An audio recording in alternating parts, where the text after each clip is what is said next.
First of all जो आपने question किया, आई थिंक मैं बहुत मुतमईन हूँ इस स्क्वाड से। इस स्क्वाड में अगर आप देखें तो आपको सारी जो गेम के एक्सपेक्ट्स हैं वो आपको सारे कवर नज़र आएंगे। हमारी बड़ी बैलेंस साइड है।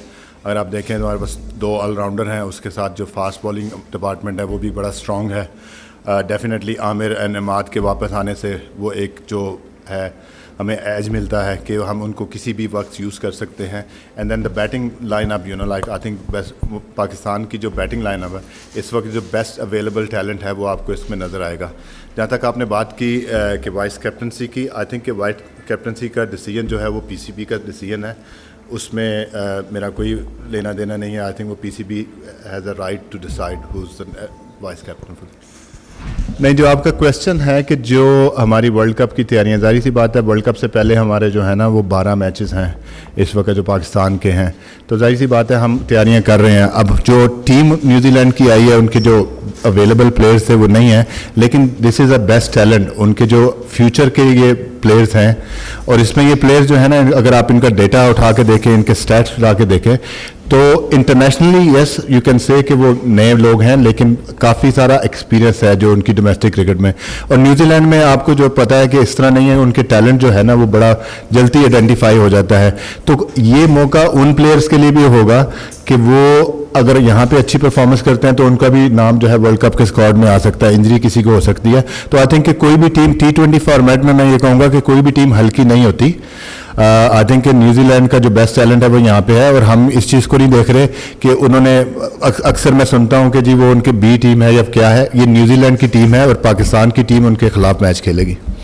देखिए, अगर आप बात करें तो हमारी जो स्ट्रेंथ है वो हमारा pure talent, ability and skill होता है हमेशा। तो ऐसी बात है, अगर आप पाकिस्तान की रीसेंट देखें तो हम लोग वर्ल्ड कप का फाइनल भी खेले हैं, ठीक है, उसके बाद काफ़ी अच्छा परफॉर्म किया, सेमीफाइनल भी खेले हैं, तो काफ़ी अच्छा परफॉर्म किया है। अब जाहिर सी बात है टूर्नामेंट जीतना, हम टूर्नामेंट जीते नहीं है वो एक अलग चीज़ है।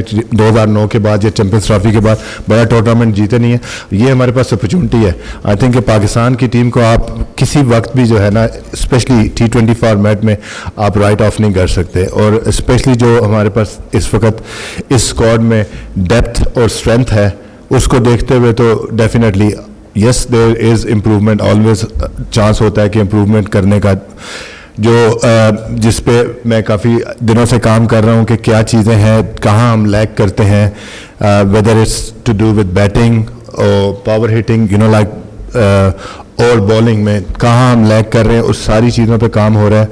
तो मूविंग फॉरवर्ड जो है, ये जो वर्ल्ड कप तक के हमारे पास टाइम है, तो कोशिश ये होगी कि एक स्ट्रक्चर हम ऐसा डेवलप करें, एक गेम प्लान ऐसा डेवलप करें, और रोल क्लैरिटी, जब प्लेयरों को आप रोल क्लैरिटी देते हैं तो डेफिनेटली उनमें इम्प्रूवमेंट आती है। जाहिर सी बात है कि इस वक्त अगर आप इस स्क्वाड को देखें तो हमारे पास इसमें यंग टैलेंट भी है, जिसमें इरफान नियाजी हैं आपके पास हैं, उसके बाद आज़म हैं, उस्मान खान है, तो डेफिनेटली ये लोग हैं, हमें उनको भी देखना है। अपनी जो बेंच स्ट्रेंथ है हमें उसको भी हमें यूज़ करना पड़ेगा, लेकिन कोशिश हमारी यही होगी कि हम अपनी बेंच स्ट्रेंथ से जाएं। कि हम जो मेरी डिस्कशन हुई है लड़कों से, ये जो बात है तो वो ये है कि हम जो है ना 6 जून को अपना पहला मैच वर्ल्ड कप का खेलें, तो हमें पता होना चाहिए कि हमारी बेस्ट 11 कौन सी है और कौन सी टीम है, उसको मद्देनज़र रख के चीज़ों को हम करेंगे इंशाल्लाह। सर, जो आपने बात की, जो हमारे पास इस वक्त जो प्लेयर्स हैं डेफिनेटली उनमें इतना पोटेंशियल और टैलेंट है। जिन प्लेयर्स की आपने बात की, जिसमें आपने वसीम भाई का नाम लिया, आपने शुएब का नाम लिया, मुझे आप छोड़ दें साइड पे, मतलब आपने बड़े प्लेयर्स का नाम लिया। देखिए, स्टैट्स जो है ना, end of the day stats देखे जाते हैं, किसने कितनी परफॉर्मेंस की।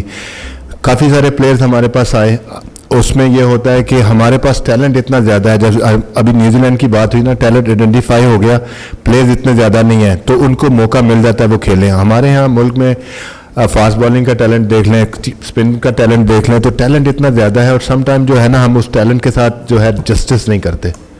वो हमें होता है कि यार ये आज अच्छा है तो इसको निकाल दो, दूसरे को ले आओ, क्योंकि टैलेंट जो है ना आता जाता है, वो पुश करता रहता है। तो अगर जैसे चमिंदा बास, मैं एक मिसाल दे रहा हूँ कि श्रीलंका से खेले और वो उनके ग्रेड्स हो गए, ठीक है, ऐसे हमारे पास डोमेस्टिक में इतने सारे बॉलर्स हैं, लेकिन वो आते हैं नहीं चांस मिल सकता। तो ये सारी चीज़ें हैं, हमारे पास ऐसे प्लेयर हैं और इंशाल्लाह इसमें जो है आपके पास नसीम शाह है, इस वक्त आपके पास शहीन शाह अफरीदी है, उसके बाद अब्बास अफरीदी है। तो ये ऐसे प्लेयर हैं कि ये आगे जाके जो है ना मैं ये तो नहीं कहूँगा कि वसीम भाई को रिप्लेस कर देंगे, लेकिन इनमें एबिलिटी है कि उतने अच्छे रिकॉर्ड्स और उतनी अच्छी चीज़ें कर सकते हैं। पहला क्वेश्चन आपका, चले बाबर से ही ले लेते हैं कि डेफिनेटली उसमें हो सकता है कि हम बाबर को रेस्ट दें, और ये डिपेंड करता है कि किस तरह की सिचुएशन अभी सामने आती है। तो हो सकता है, इसमें ये नहीं है कि बाबर रेस्ट नहीं करेंगे या कोई भी है। हमारी जो पॉलिसी है उसमें हम देखेंगे कि हमारी बेस्ट अवेलेबल साइड क्या बनती है और उसको हम लेके चलेंगे। उसके बाद हम देखेंगे कि जैसे जैसे हम मैचेस खेलेंगे कंडीशन को देखेंगे, बारिश का भी मौका है, ठीक है, तो आया हम 2 स्पिनर के साथ जाते हैं या 4 फास्ट बॉलर के साथ जाते हैं, तो वो तो हम गेम प्लान बनाएंगे कि किस तरह हमने खेलना है। दूसरा क्वेश्चन आपका था कि देखिए, आपने जब बात की हमारे पास जो इस वक्त जो बेस्ट अवेलेबल टैलेंट है वो यही है, ठीक है। मे बी अगर आप बात करें तो 2-4 लड़के होंगे जो हमारे 23-24 का हिस्सा हैं, तो वो यही बेस्ट अवेलेबल टैलेंट है जिन्होंने परफॉर्मेंस की है डोमेस्टिक क्रिकेट में भी और जो हमारी नज़र में है, तो ये बेस्ट टैलेंट है। हाँ, आप जो बात कर रहे हैं हमारे पास ऊपर खेलने वाले लड़के ज़्यादा हैं, तो किस तरह है, फ़खर जैसे 4 नंबर पे खेल रहे थे, उस्मान आए हैं, ठीक है। जैसे अगर आप मिडिल ऑर्डर की बात करें तो उसमें हम इरफान नियाजी को लेके आए हैं, आज़म को लेके आए हैं, तो यही था कि मिडिल ऑर्डर में हम वो कैसे कर सकते हैं जहां हमें पावर के साथ साथ जो है टच भी मिले। तो आई थिंक इन लोगों के साथ जो है वो हमारा काफ़ी हो जाएगा। और आई थिंक एक क्वेश्चन आपने और किया था स्ट्राइक, जी, एक स्ट्राइक रेट की भी बात की थी आपने। डेफिनेटली अगर आपको मैं स्ट्राइक रेट की बात करें या एवरेज स्कोर की बात करें ना, तो मैं आज ही सारा डेटा, सुबह से मैं बैठा हुआ था वो सारा डेटा कर रहा था। टॉप जो टीमें हैं बैटिंग फर्स्ट करते हुए उसमें इंडिया, ऑस्ट्रेलिया और सारा कुछ भी है, एवरेज स्कोर वो 175 ही है, ओके। और हमारा जो है, हम जो कर रहे हैं वो अराउंड 160 के करीब है। तो वो 10 से 12 रन कैसे करने हैं, यही हम प्लान करेंगे कि वहाँ तक कैसे जाएं। तो इंशाल्लाह इस पे होगा। और स्ट्राइक रेट की भी जो जहाँ तक बात है कि इंटेंट जो है वो हम शो करेंगे कि इंटेंट कैसे होना चाहिए, एग्रेसिव इंटेंट हमारा होना चाहिए। और जेन्युइन ऑलराउंडर की जो आपने बात की कि देखें, रज़ाक और अज़हर महमूद की बड़ा मैं सुनता हूँ, ठीक है।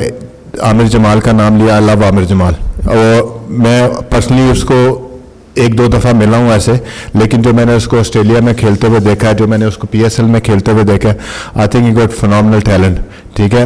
अभी जब बात होती है तो उसके T20 बॉलिंग के स्ट्राइक, उसकी बात होती है, इकॉनमी रेट की बात होती है 10, थोड़ा सा काम चाहिए। उसके पास पेस है, उसके पास स्लो बॉल है, यॉर्कर कर लेता है, बाउंसर कर लेता है, हमने देखा है जिस तरह की परफॉर्मेंस ऑस्ट्रेलिया में दी। एंड देन उस तरह बैटिंग की PSL में भी हमने देखा, हमारे खिलाफ भी उसने बैटिंग की। तो I think he is a genuine all-rounder. थोड़ा सा टाइम चाहिए होगा, इंशाल्लाह मैं उम्मीद करता हूं कि आमिर जमाल की शक्ल में वो पाकिस्तान को एक जेन्युइन ऑलराउंडर मिलेगा। हमें थोड़ा सा समटाइम क्या होता है कि ऑलराउंडर जिस वक्त होता है, तो अगर उसकी थोड़ी सी परफॉर्मेंस 19-20 होती है तो हम कहते हैं बस इसको फारिग कर दो। ये अब हमारे पास प्लेयर बनाए जाते हैं, हमें प्लेयर बनाने पड़ेंगे, क्योंकि हमारे पास कुछ हिस्सों में बहुत टैलेंट है। बॉलिंग में आप देखें बहुत टैलेंट है, लेकिन कुछ हिस्सों में जो है ना हमारे पास उस तरह का टैलेंट नहीं है। जो अक्सर बात होती है कि जी पुराने टाइम में ये होता था, अब नहीं है, लेकिन अब हमें प्लेयर बनाने पड़ेंगे। उसके लिए थोड़ा सा पेशेंस एज मैनेजमेंट मैं कहूँगा, इस वक्त मैं इंचार्ज हूँ, तो एज मैनेजमेंट हमें भी करना पड़ेगा और हमारी आवाम को भी और आप लोगों को भी थोड़ा सा उसके साथ हमारे साथ पेशेंस देना। हमने तो अभी डिसाइड नहीं किया, तो इस वजह से जब डिसाइड करेंगे फिर डेफिनेटली जिसको भी होगा, चाहे वो जिस तरह रिजवान एंड बाबर ओपन करें या साइम करें या बाबर एंड साइम करें, जो भी है, और मे बी फ़खर करें, तो वी हैवंट डिसाइड येट। तो आपको इंशाल्लाह परसों 18 में पता चल जाएगा कि कौन ओपन करेगा। तो थोड़ा सा इसको सस्पेंस रहने दें हमारे लिए, ठीक है। तो कोई भी देखें, कोई भी बंदा किसी भी नंबर पे खेल सकता है, हमने वो फ्लेक्सिबिलिटी लानी है। जो T20 फॉर्मेट है उसमें आपके टॉप 3 जो है ना, मेरे ख्याल में उनका नंबर सेटल होना चाहिए और रोल क्लैरिटी होनी चाहिए। बाकी जो है थोड़ा सा उसमें यह होना चाहिए कि आपको फ्लेक्सिबल होना चाहिए, ये नहीं कि इसका नंबर है। नहीं, Shaheen Shah Afridi first of all सबसे फिट हैं, कोई उनको इंजरी का इशू नहीं है, ठीक है। मेरे नज़र से भी गुजरी है ये बात कि जी वो शायद पहला मैच ना खेलें। तो जैसे आपने कहा कि बाबर और साइम ओपन करेंगे, तो हमारे लिए भी ये न्यूज़ है, ये भी हमारे लिए न्यूज़ है। ऐसा कुछ चीज़ अभी तक हमने डिसाइड नहीं की कि कौन, डेफिनेटली इसमें आप चेंजेस देखेंगे, लेकिन अभी ये डिसाइड नहीं किया क्योंकि कल बारिश हो गई थी, कल हम आए नहीं, आज पिच को देखेंगे एंड उसके बाद डिसीजन बनाएंगे कि कौन फर्स्ट प्लेइंग 11 में होगा। कुछ और था जी? फिटनेस, काकूल की फिटनेस से जो मुझे उसकी रिपोर्ट मिली है, जो हमारे ट्रेनर्स भी वहाँ मौजूद थे, I think they are very satisfied with the performance, जो लोगों की परफॉर्मेंस थी। I think numbers are there, इसमें ऐसा कुछ नहीं है कि हम लैग करते हैं किसी चीज़ में, तो आई थिंक इंशाल्लाह इम्प्रूवमेंट हुई है उसमें और डेफिनेटली उसका फ़ायदा होगा।